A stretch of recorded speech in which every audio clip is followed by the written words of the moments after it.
Hello students, good morning all of you. देखिए, हम बात कर रहे थे राजस्थान के इतिहास में मेवाड़ रियासत का इतिहास। और मेवाड़ रियासत के इतिहास में हमने राणा सांगा के बारे में आपसे लास्ट वीडियो क्लास में चर्चा की थी। राणा सांगा जो है, इनका शासनकाल हमने देखा था 1509 से 1528 ईस्वी इनका शासनकाल था। देखो, लास्ट वीडियो क्लास में हम राणा सांगा के संघर्षों के बारे में पढ़ रहे थे और संघर्षों में हमने 3 युद्ध पढ़ लिए थे। सबसे पहला युद्ध हमने देखा था खातोली का युद्ध। कौन सा युद्ध? खातोली का युद्ध। और खातोली पड़ता है कहां? कोटा में। 1517 ईस्वी में यह युद्ध हुआ और खातोली के इस युद्ध में राणा सांगा ने दिल्ली के शासक इब्राहिम लोदी को पराजित किया। इब्राहिम लोदी को पराजित किया। ठीक है भाई। उसके बाद फिर दूसरा युद्ध हुआ। दूसरा युद्ध जो है हम देखते हैं बाड़ी का युद्ध। कौन सा युद्ध? बाड़ी का युद्ध। बाड़ी का युद्ध जो है यह हुआ 1518 ईस्वी में।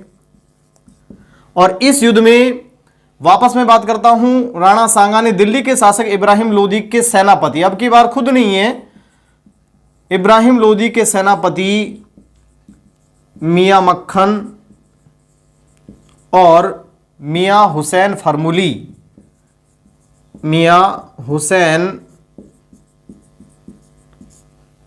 फॉर्मूली को पराजित किया।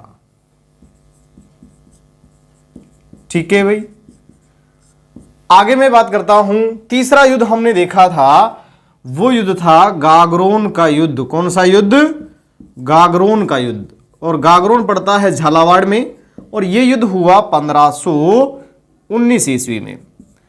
इस युद्ध में क्या हुआ? देखो, इस युद्ध में राणा सांगा जो है उन्होंने मालवा के शासक महमूद खिलजी सेकंड को पराजित किया।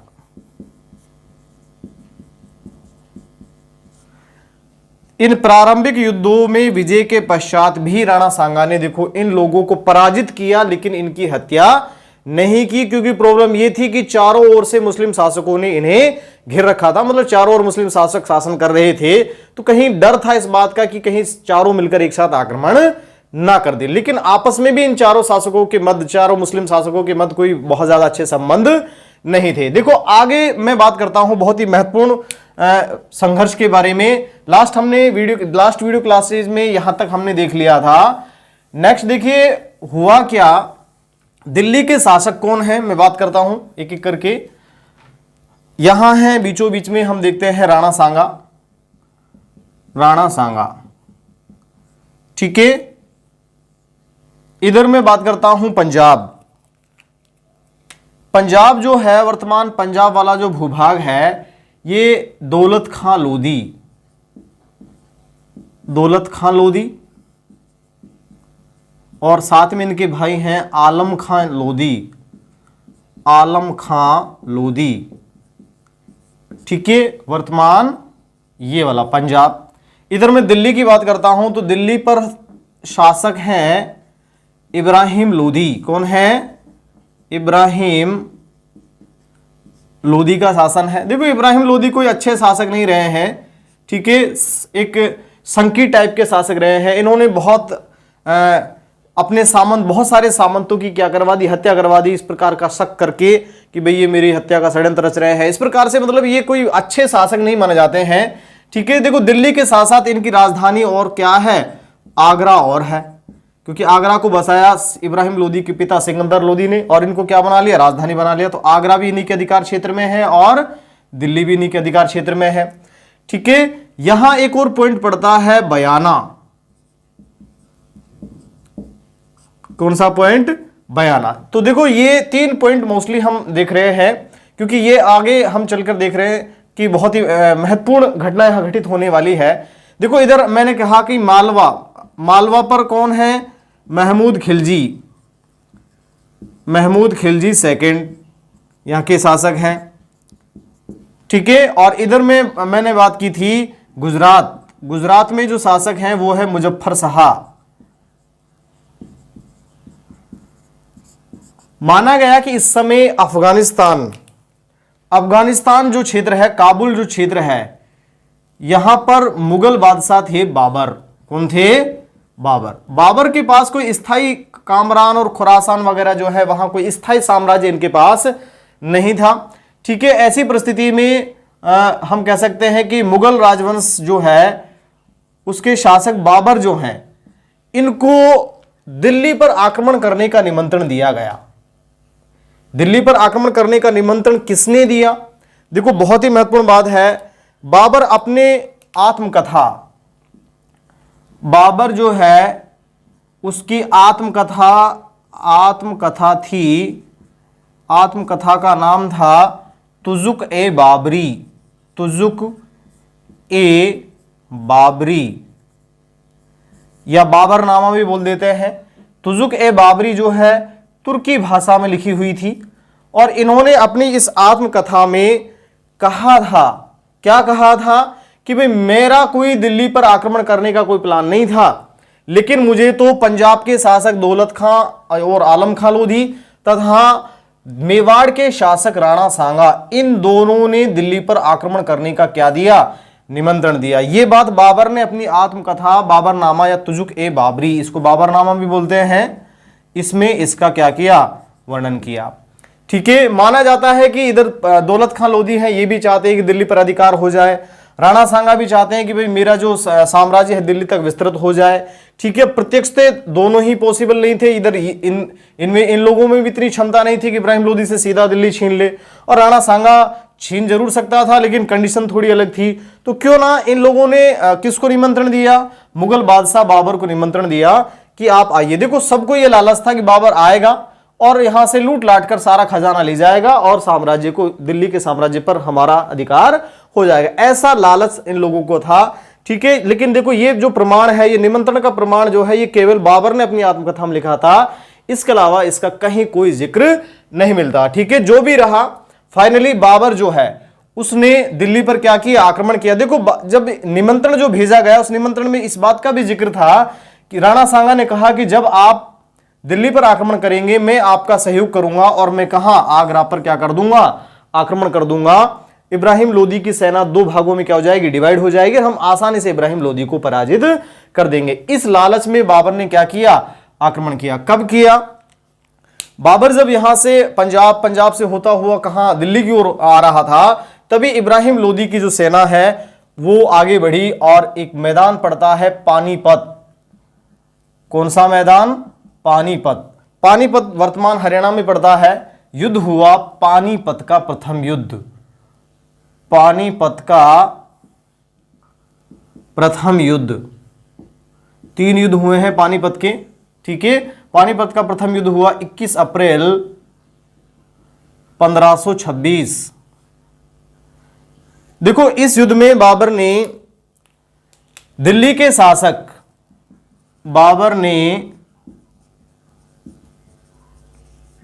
शासक कौन? इब्राहिम लोदी को पराजित किया। इब्राहिम लोदी को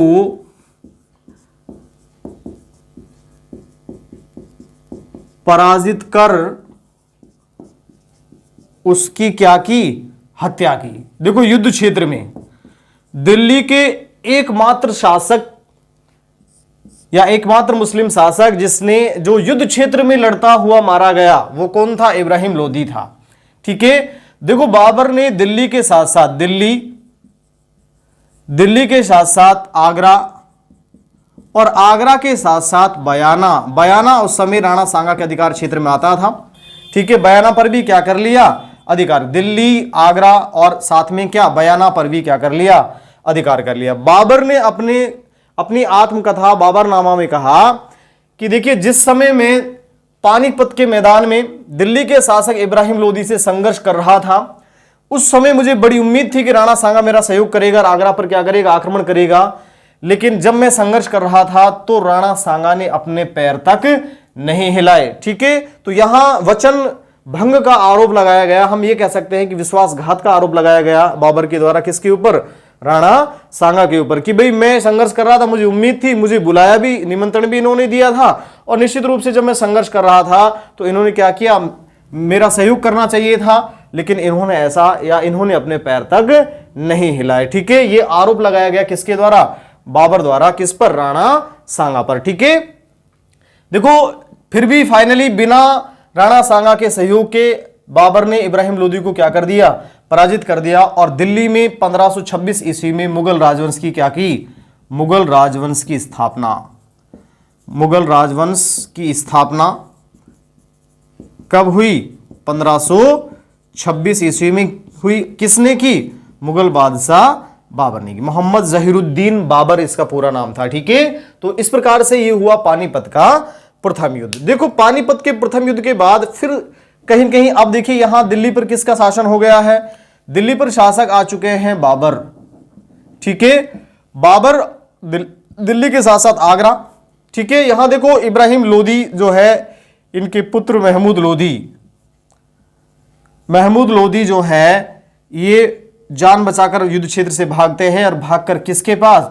मेवाड़ के शासक राणा सांगा के पास पहुंच जाते हैं। अब मैं आपसे बात करूं कि बाबर और राणा सांगा के मध्य संघर्ष के कारण, राणा सांगा के मध्य संघर्ष के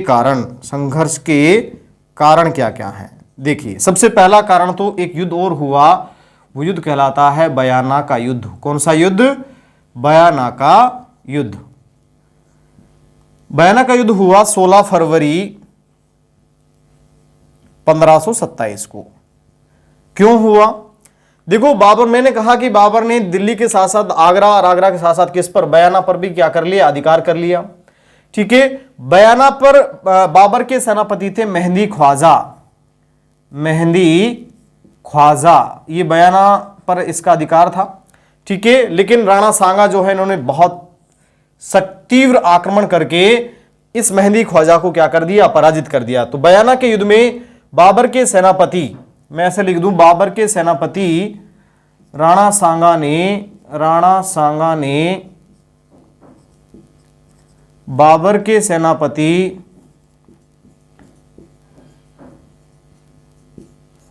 मेहंदी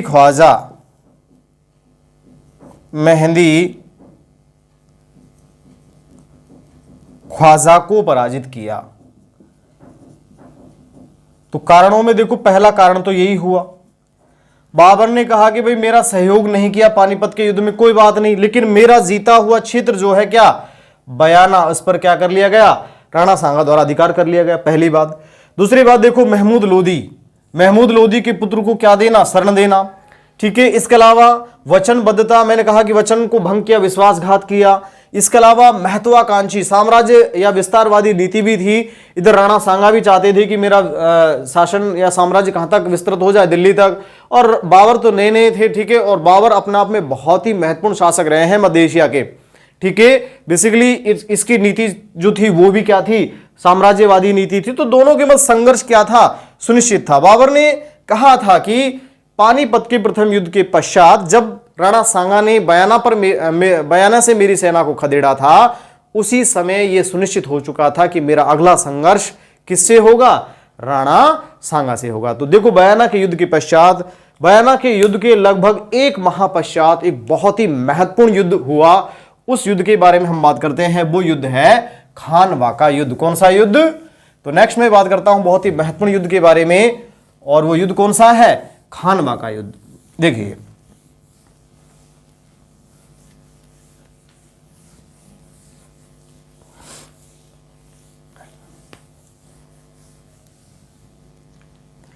नेक्स्ट बात कर रहा हूं मैं, बहुत ही महत्वपूर्ण युद्ध,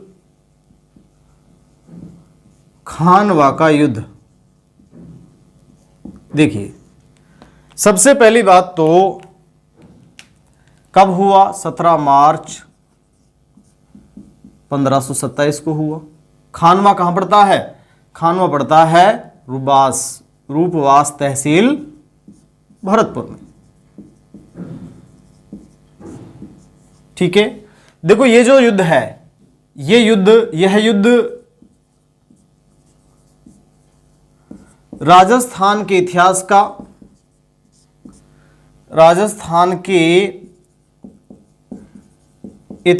का सबसे महत्वपूर्ण एवं निर्णायक युद्ध है,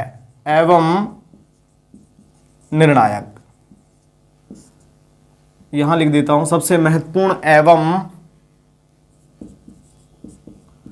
निर्णायक युद्ध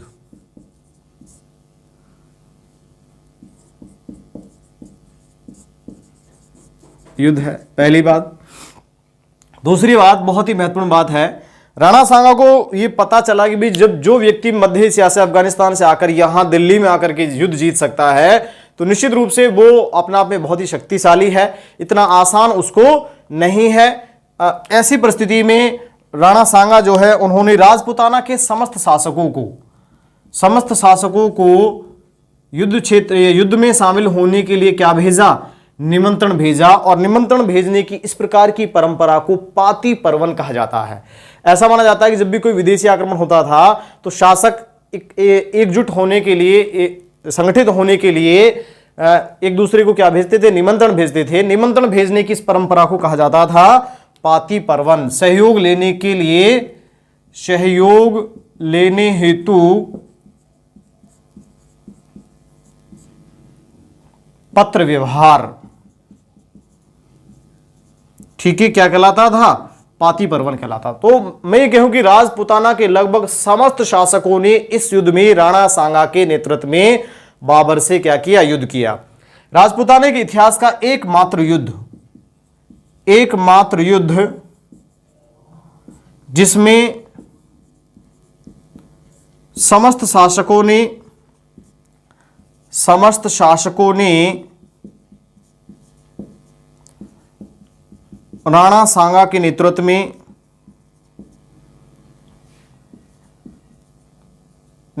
में बाबर से संघर्ष किया। ऐसा राजपूताना के इतिहास में कोई युद्ध नहीं हुआ जिसमें सारे शासक एकजुट रहे हों। ठीक है, देखो कौन कौन से प्रमुख शासक रहे हैं जिन्होंने सहयोग किया था। सबसे पहले मैं अलवर की बात करता हूं, अलवर, उसके बाद मैं बात करता हूं आमेर, ठीक है, उसके बाद बात करता हूं बीकानेर के बाद बात करता हूं मारवाड़ या जोधपुर। ठीक है, देखो आमेर जो है, आमेर के शासक थे, अलवर जो है, अलवर के शासक थे हसन खां मेवाती। ठीक है, और हसन खां मेवाती जो है, देखो इस युद्ध क्षेत्र में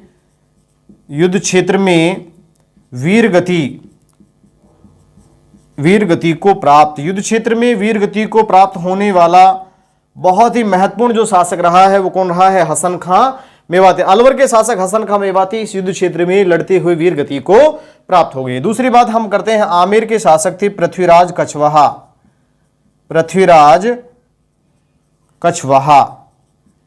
ठीक है, बीकानेर के शासक जो हैं, बीकानेर के शासक थे इस समय राव जैतसी, लेकिन भाग लेने वाले राव जैतसी के पुत्र राव कल्याणमल,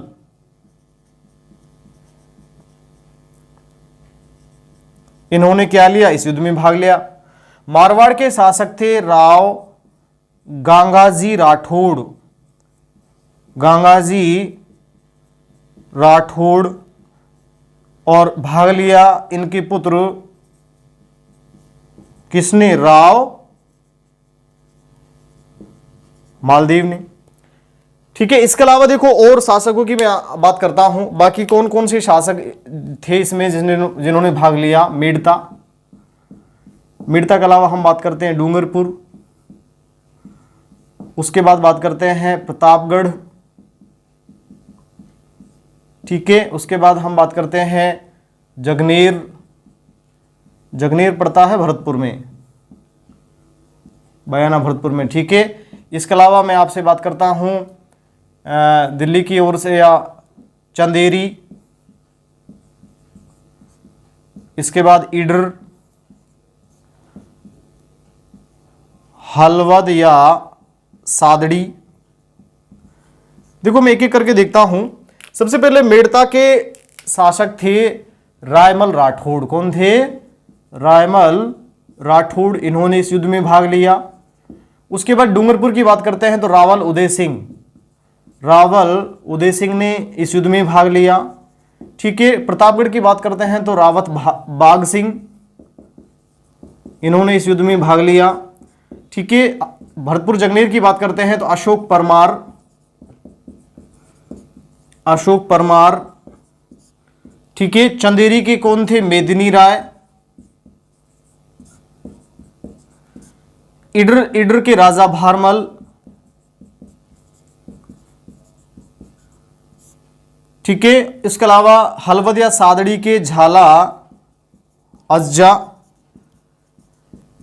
ठीक है। उसके बाद रायसीन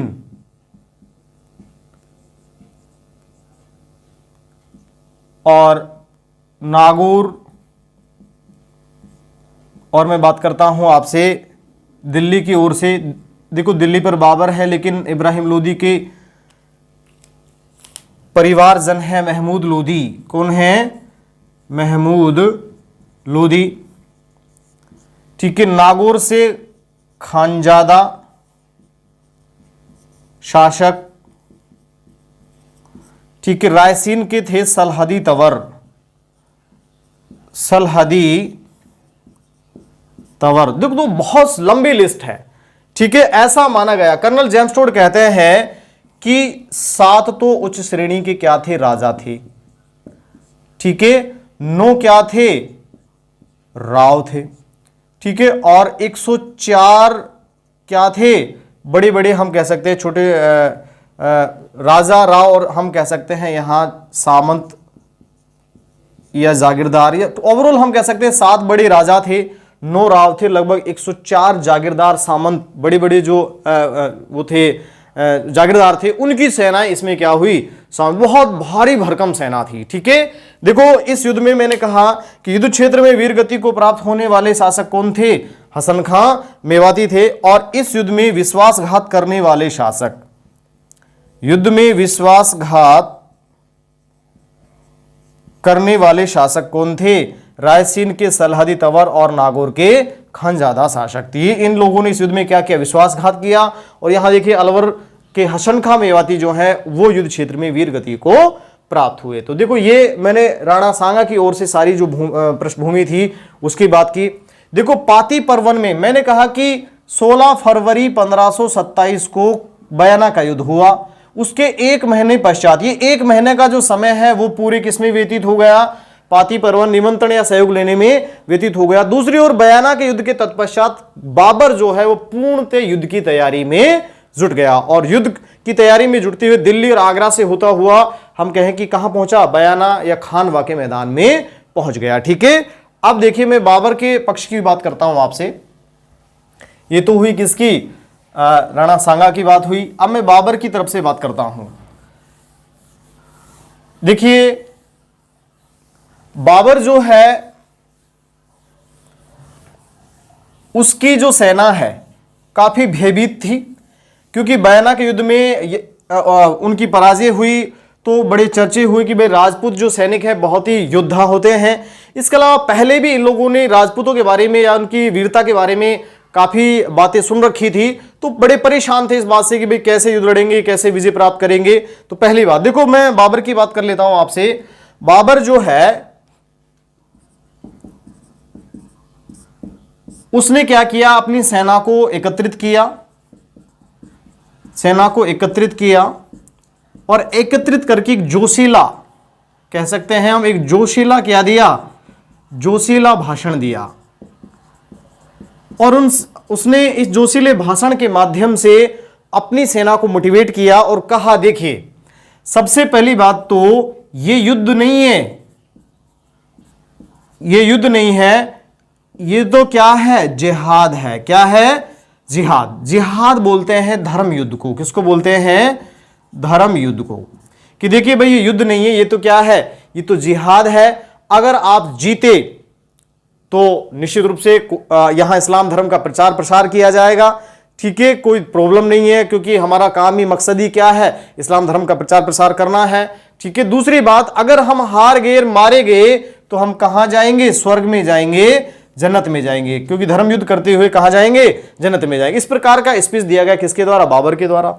दूसरी ओर बाबर ने कहा, एक टैक्स बाबर जो है अपनी सेना से कर लेता था, तमगा कर। कौन सा कर, देखो ये जो कर है बेसिकली सैनिकों से लिया जाने वाला कर था। उसने कहा कि देखिए तमगा कर क्या है, पहले तो ये बता देता हूं। तमगा कर ये है कि इस कर में बेसिकली जब सैनिक होते थे, जब किसी दूसरे राज्य पर आक्रमण करके वापस लौटते थे, तो वहां से कुछ वस्तुएं खरीदकर रास्ते में किसी अन्य राज्य में उनको बेच देते थे। तो इस प्रकार का एक सैनिकों द्वारा किया गया, हम कह सकते हैं कि व्यापार था। ठीक है, उस पर कर लिया जाता था। तो यहां बाबर ने कहा कि आपसे तमगा नामक कर नहीं लिया जाएगा। तमगा कर को हटाया, मुक्त कर दिया तमगा कर से। ठीक है, इसके अलावा बाबर ने देखो का बाबर बहुत ज्यादा शराब पीता था। उसको पता था कि भाई अगर मैं और मेरी सेना इस प्रकार से शराब पिएगी तो निश्चित रूप से इस युद्ध में नहीं जीता जा सकता। उसने भरे मंच पे कहा कि आज के बाद मैं शराब के पास नहीं जाऊंगा। शराब के जितने भी सुराही बर्तन जो भी थे सबको तोड़ डाला गया, सोने चांदी के जो बर्तन थे, और तोड़कर सारा ये जो बर्तनों के जो टुकड़े थे सारे क्या कर दिए, सेना में डिस्ट्रीब्यूट कर दिए। तो ये श्योर हुआ कि भाई बाबर जो है अब शराब नहीं पीने वाला है। ठीक है, तो शराब को त्याग दिया गया बाबर के द्वारा, शराब नहीं पीने का वादा किया गया, शराब नहीं पीने का वादा। बाबर ने कहा कि इस युद्ध के पश्चात जो भी हम धन लूटेंगे वो सारा धन मैं आप लोगों में क्या कर दूंगा, डिस्ट्रीब्यूट कर दूंगा। ठीक है, बिल्कुल परेशान होने की जरूरत आपको नहीं है। और वैसे भी देखो घबराने की जरूरत कहां है, क्योंकि राजपूत जो सेना थी, या हम कह सकते कि राजपूत जो शासक थे, ये किसके बारे में, तोपखाना और तुलगुमा पद्धति, तुलगुमा पद्धति, इसी को बोलते हैं रूसी पद्धति। रूसी पद्धति उज़्बेकों से इन्होंने सीखी थी, उज़्बेकी पद्धति भी बोल देते हैं इसको, क्योंकि उज़्बेकों से इसके बारे में इन्होंने जानकारी कि देखिए उनके पास तो क्या है, तीर है, तलवार है, धनुष है, भाले हैं। हमें तो उनके पास जाने की जरूरत ही नहीं है। क्यों, हमारे पास तोपखाना है, और साथ में हम कौन सी पद्धति का प्रयोग करते हैं, तुलगुमा पद्धति का प्रयोग करते हैं। इसके अलावा देखो राजपूती जो सेना है उसमें बहुत ज्यादा हाथियों का प्रयोग किया जाता था। युद्ध क्षेत्र में किसका प्रयोग होता था, हाथियों का प्रयोग होता था। बाबर ने कहा कि हमारे पास हाथी ज्यादा नहीं है, हमारे पास क्या है, घोड़े हैं। अब हाथी की जो स्पीड है उस और घोड़े की स्पीड है, दोनों बिल्कुल अलग अलग है। ठीक है, तो ऐसे करके बाबर ने मानसिक रूप से इन सैनिकों को इतना जोशीला, इतना उतावला कर दिया कि अब तो हमारी जीत क्या है, पक्की है। हालांकि देखिए इससे पहले बाबर ने प्रसिद्ध काबुल के ज्योतिषी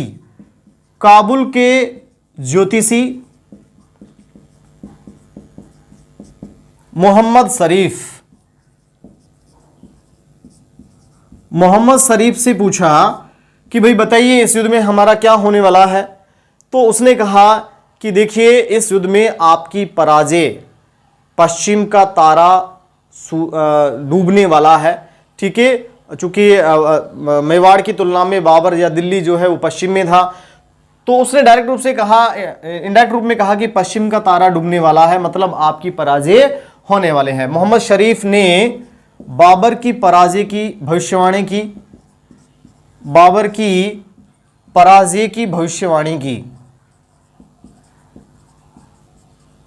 हालांकि इस भविष्यवाणी को सुनकर बहुत परेशान हुए सैनिक, लेकिन बाबर ने युद्ध क्षेत्र में सैनिकों को मानसिक रूप से इतना तैयार कर लिया था कि किसी प्रकार से डरने की, घबराने की जरूरत नहीं है। हम आराम से राजपूती सेना को क्या कर देंगे, पराजित कर देंगे। माना गया कि बाबर की सेना लगभग 30,000, 25 से 30,000 बाबर की सेना थी। इधर लगभग 1 से 1.5 लाख की सेना यहां राजपूती सेना थी जो राणा सांगा के नेतृत्व में युद्ध लड़ रही थी। ठीक है, देखो इस युद्ध में बाबर के प्रमुख तोपची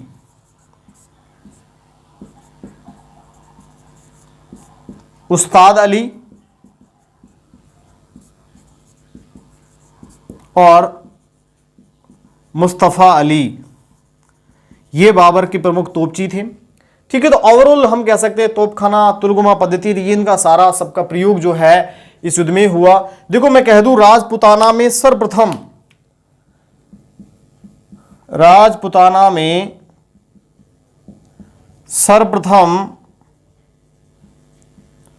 तोपखाना और तुलगुमा पद्धति का प्रयोग किस युद्ध में हुआ? हम कह सकते हैं खानवा के युद्ध में हुआ। ठीक है, अब मैं आपसे बात करता हूं खानवा का युद्ध। देखिए खानवा का जो युद्ध है उसमें मैंने कहा कि एक तरफ कौन था, एक तरफ राणा सांगा के नेतृत्व में राजपूती सेना थी, दूसरी ओर बाबर के नेतृत्व में मुगल शासक यहां युद्ध लड़ रहे थे।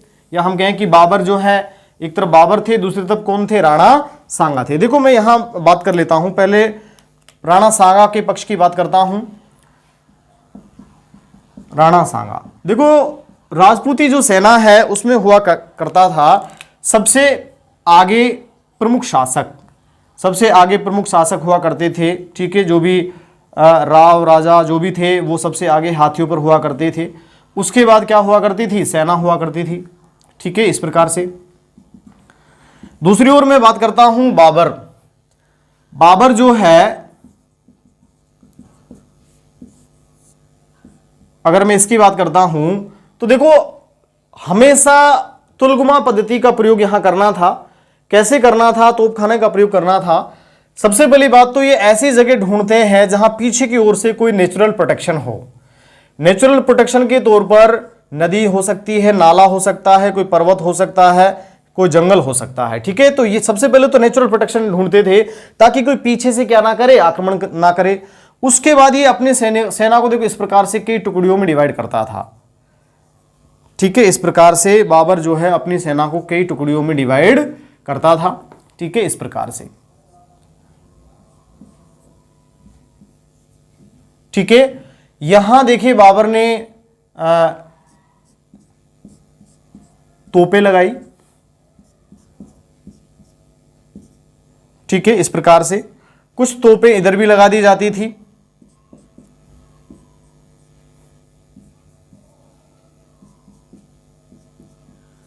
इसके अलावा देखो अगर मौका लगता था तो ये लोग इस तोपें लगाने के बाद यहां एक क्या खोदते थे?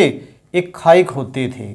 अगर मौका लग जाता था, टाइम मिल जाता था, उस स्थिति में ये एक खाई खोद लेते थे। इस खाई के ऊपर से क्या कर लेते थे? इस प्रकार से ढक देते थे। ठीक है, अब देखिए माना गया कि बाबर के एक साइड में हुमायूं, बाबर के पुत्र कौन? हुमायूं थे, और दूसरी साइड में बाबर के सेनापति मेहंदी ख्वाजा के नेतृत्व में टुकड़ियां थी। होता क्या था, जैसे ही यहां से धावा बुला, जैसे ही युद्ध स्टार्ट होता था, बाबर देखो खुद बहुत प्रोटेक्टिव कंडीशन में है, बीचों बीच में है, इस खुद के पास भी एक सैन्य टुकड़ी मौजूद है इसके पास। ठीक है, तो इस प्रकार से जब ये आक्रमण होता था तो दो स्थितियां हैं। देखो मैं इधर से समझाता हूं। अगर इधर से आक्रमण होता है तो सारे लोग उधर की बजाय इधर पलट जाते हैं। ठीक है, हालांकि आक्रमण इस साइड से होता नहीं था क्योंकि मैंने कहा नेचुरल प्रोटेक्शन है। बाय चांस आक्रमण इधर से हो जाए तो भी कोई दिक्कत नहीं है। देखो इधर भी इन्होंने ये सारा जो सैन्य टुकड़े इधर जो है ये अपना मुंह इधर कर लेंगी। ठीक है, अगर इधर से आक्रमण हो जाए तब भी कोई दिक्कत नहीं है। ठीक है, सामने से आक्रमण होता है तो सबसे बेस्ट है। ऐसी कंडीशन में अपनी सेना को ये अरेंज करते थे।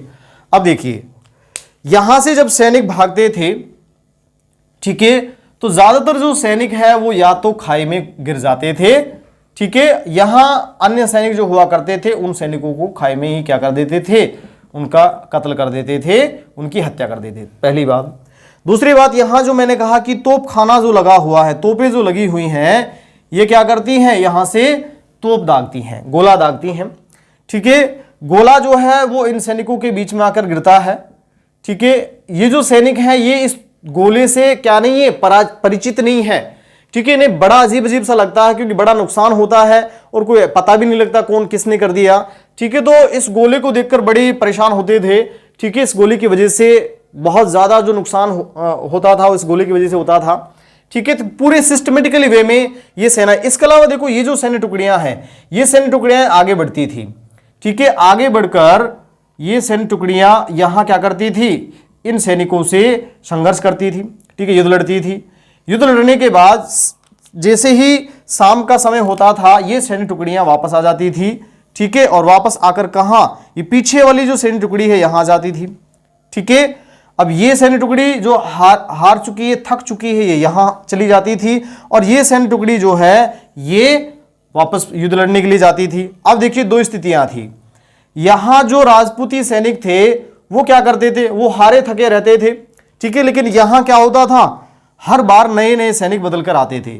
भाई ये सैनिक यहां जाते थे, फिर ये यहां से हाथ थक कर वापस यहां आते थे, फिर ये जो आराम किए हुए सैनिक हैं ये वापस यहां जाते थे। तो ये देखो, ये तो नए नए एकदम हम कह सकते हैं कि फ्रेश सैनिक जा रहे हैं, और ये वही हारे थके सैनिक थे। इसी प्रकार से यहां से मैं बात करता हूं, यहां भी ऐसा ही होता था, ठीक है, यहां से ये सैनिक जाते थे और ये सैनिक जाकर के पीछे आते थे, और पीछे वाले सैनिक पुनः आगे जाते थे। साथ में ये तो कंटिन्यू चलता रहता था। इसके अलावा जब ये जो टुकड़ियां हैं, ये पता है कि बिल्कुल फ्री है, पीछे से कोई आक्रमण होने वाला नहीं है, तो ये भी भागना क्या करती थी, स्टार्ट करती थी। ये ऐसे भागती थी, ठीक है, ऐसे भागकर पीछे की ओर इस प्रकार से आती थी, ठीक है। ऐसे ही ये वाली जो सैन्य टुकड़ी है ये भी पीछे से ऐसे भागती थी, ठीक है, और पीछे से भागती हुई ऐसे आती थी, ठीक है। अब देखिए पीछे वाली रिजर्व जो टुकड़ियां थी ये पीछे से आक्रमण कर रही हैं, ठीक है। सामने से इस खाई को पार करना ही पॉसिबल नहीं है, कर लिया तो यहां सैनिक खड़े हुए हैं, वो आराम से इनको इजी गोइंग कंट्रोल कर रहे हैं। इसके अलावा ये जो सैनिक है ये एकदम फ्रेश सैनिक जा रहे हैं बार बार, ठीक है, रेस्ट करके जा रहे हैं, तो इनको भी कोई दिक्कत नहीं है। और तोफखाना और तुलगुमा पद मैंने कहा कि गोला जो है वो भी अपना काम कर रहा है। तो इस प्रकार से देखो सिस्टमेटिकली या प्लानिंग से युद्ध लड़ा गया। दूसरी बात देखिए, यहां राजपूती जो शासक हैं, बेसिकली मैंने कहा कि बहुत सारे 7 राजा, 9 राव और उच्च श्रेणी के 104 और राजा थे, सभी मिलकर। अब प्रॉब्लम ये थी कि भाई सारे शासक जो है अपने अपनी सेना का नियंत्रण कर रहे थे। ऐसा नहीं कि राणा सांगा पूरी सेना का नियंत्रण कर रहा हो, ठीक है। तो कहीं ना कहीं हम कह सकते हैं कि आदेश में एक रूपता नहीं थी। यहां आदेश में एक ही आदेश देने वाला था, कौन, बाबर, ठीक है। मॉनिटरिंग कर रहा था पूरी सेना का बाबर, भाग भाग कर इधर उधर सैनिकों को मोटिवेट कर रहा था, मॉनिटरिंग कर रहा था, जबकि यहां ऐसा नहीं था, यहां भगदड़ मच रही थी, ठीक है। तो ओवरऑल हम कह सकते हैं कि इस कंडीशन तुलगुमा पद्धति और तोपखाना का इस युद्ध में बहुत ही महत्वपूर्ण योगदान रहा। माना गया कि इस युद्ध में राणा सांगा जो है उनको एक तीर लगा, और तीर लगने से ये क्या हो गए, मूर्छित हो गए। तीर लगने से क्या हो गए, मूर्छित हो गए, बेहोश हो गए। अब देखिए युद्ध क्षेत्र से राणा सांगा को बाहर निकाला गया। युद्ध क्षेत्र से जब बाहर निकाला गया, जब ये बेहोश हुए, तो बाहर निकालने का कार्य किया गया राव मालदेव और शिरोही के अखेराज देवड़ा। ये देखो उधर मैंने लिस्ट में नहीं लिखा था, अखेराज देवड़ा ये शिरोही के थे, ठीक है। साथ में पृथ्वीराज कछवाहा, इनके सहयोग से इसको युद्ध क्षेत्र से क्या किया गया, बाहर किया गया। देखो युद्ध क्षेत्र में जब राणा सांगा को बाहर किया गया तो यहां एक और बड़ी समस्या रहती थी। राणा सांगा के जो वस्त्र है वो राणा सांगा के वस्त्र पहनाकर क्या किया, यहां राणा सांगा के स्थान पर सादड़ी के, मैंने पढ़ाया था आपको, राणा सांगा का स्थान किसने लिया, सादड़ी के झाला अज्जा जो है उन्होंने इस युद्ध में राणा सांगा का स्थान लिया।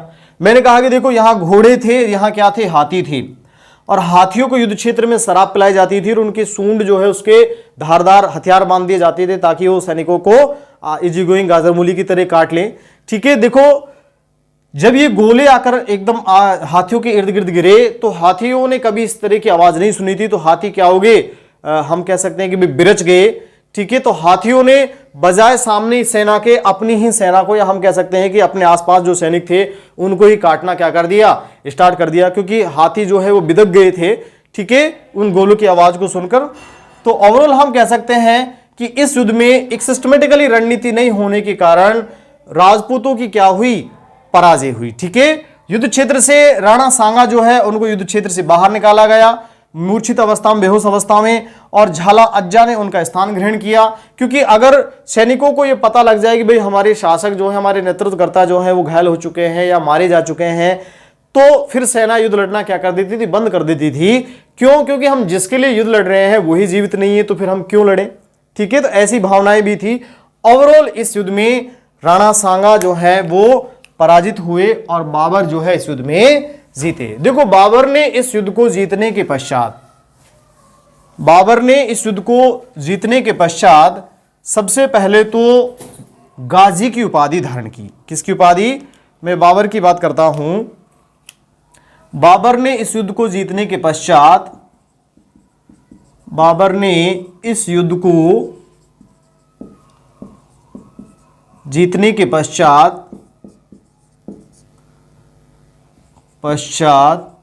गाजी की उपाधि धारण की। गाजी का मतलब होता है सर्वशक्तिमान धर्म योद्धा, सर्वशक्तिमान धर्म योद्धा। ठीक है, माना गया कि बाबर ने जो है राजपूती सैनिकों का एक बहुत बड़ा ढेर इकट्ठा करके उसके ऊपर चढ़कर ये युद्ध क्षेत्र की विजय की क्या की, फतेह की घोषणा की। ठीक है, देखो इसके अलावा मैं बात करता हूं इस युद्ध में कर्नल जेम्स टोड कहते हैं कि भाई इस युद्ध में राणा सांगा जो है उनके शरीर पर 80 घाव लगे। कितने घाव लगे? 80 घाव लगे। किसको? राणा सांगा को। ठीक है, 80 घावों के बावजूद भी, युद्ध में एक पैर और एक हाथ कट जाने के बावजूद भी राणा सांगा कंटिन्यू लड़ता रहा। इसलिए कर्नल जेम्स टोड ने राणा सांगा को सैनिकों का भग्नावशेष